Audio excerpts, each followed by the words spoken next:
I'm going to teach you guys how to turn this into this into this. Right here for you on the Survivor Diet Challenge. Let's get started.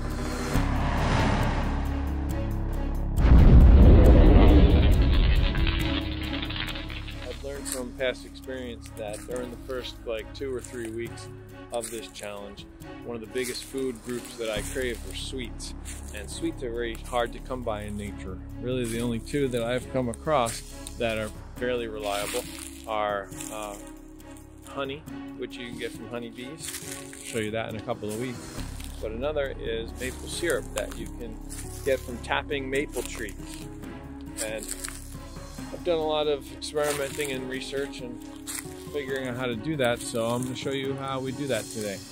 You don't have to live in Vermont in order to tap maple trees. You can get maple syrup from any maple tree, really. To identify a maple tree from its bark, you look at this type of bark, it's got like these sheets almost that peel off like that. It's a good example of how a big maple tree can be identified. Again, we're in the just suburbs of New Jersey. You could find maple trees right in your backyard or in your neighborhood, and I'm going to show you how to tap them and get the syrup out of them.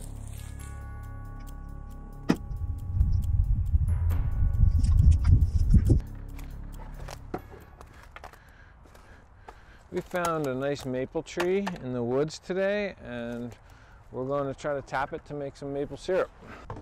I'll show you what I have. I just made this little 3/4 inch or 1/2 inch tube with a little PEX connector on it, and all you really need to do is drill a hole into the tree, put that into it, tap it in with a little hammer, and then this tube runs right into my collection bucket right here.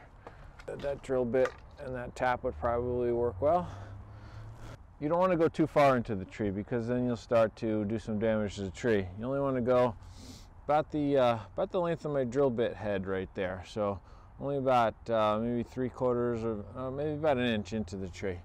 Just enough to get your tap in and get the sap flowing. We'll see. And also you want to go up the tree, anywhere between, let's say, 2 feet to about 6 feet up the tree. This is a good section to do it in. So I'm going to probably choose a hole right about here, and let's see how that works.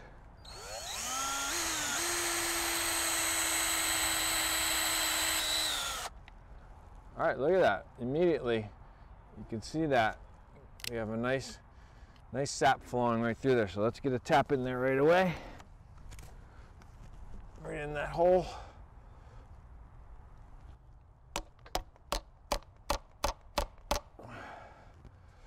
Oh, yeah, there we go.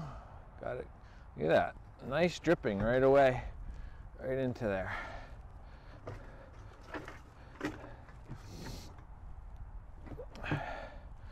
All right, it's as easy as that. Hey, check this out. Just after a couple of days, this tree, these 2 taps, filled this entire 5-gallon bottle up with sap. Let's take this sap home. Let's go make some syrup.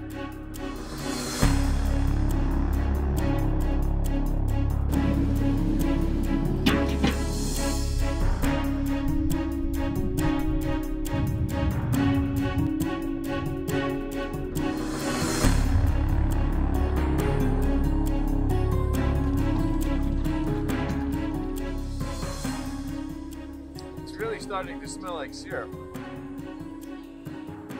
This is a lot of sap boiled down, so we do most of it outside, and when it's about 90% boiled down, we'll take it inside and finish it up.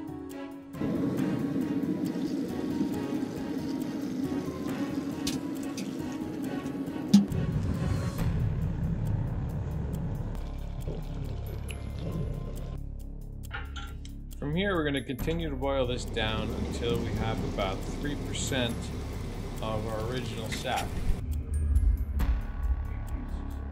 Toward the end, it really starts to take on that caramel color of maple syrup. The final step is to filter your maple syrup. You have to run it through some type of a fine mesh in order to filter out the impurities that are in it.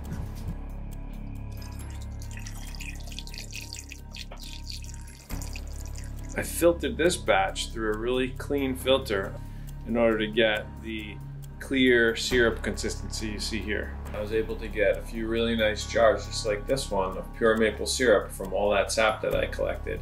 I'm gonna enjoy a little bit of this right now, but I'm gonna save the rest of it because I know I'm really gonna need it for when I have that sweet craving during the upcoming Survivor Diet Challenge. So good. I really hope that you enjoyed watching this video and that you learned something new today. After all, that's what the Survivor Diet is all about. It's about finding your roots in nature, eating healthy, learning new things, exploring the world all around you, and having an amazing adventure along the way.